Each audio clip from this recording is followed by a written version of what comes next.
I mean, if you It's look at early church history, a lot of people are really surprised by this. There's two Christianities at that time.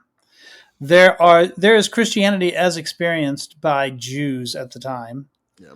where large portions of the New Testament are talking to Jews and saying, okay, if you're following the old laws, here's how here's what Christ should mean to you. And so they're doing a lot to sort of connect the New Testament to the Old Testament for that reason. But then, Specifically Matthew. yeah, but then there's this great debate between Peter and Paul, right, as to whether or not you have to be a Jew to be a Christian. And ultimately, Paul Paul wins was that right. argument. Yep. Yeah, Paul wins that argument.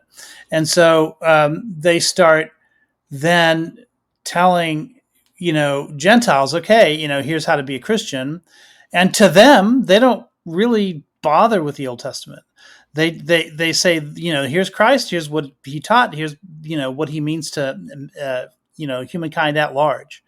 And so you start getting these big debates as to, do you need a circumcision? Well, no, you don't need a circumcision anymore. There's plenty of Christians who aren't even Jews, and yet they still have access to Christ, just as any Jew does who has converted over. The Jew So and the so to me, like, it really does make sense to start with the New Testament, and I think the Old Testament is interesting for all kinds of academic reasons, but I don't think it's a prerequisite for being a Christian.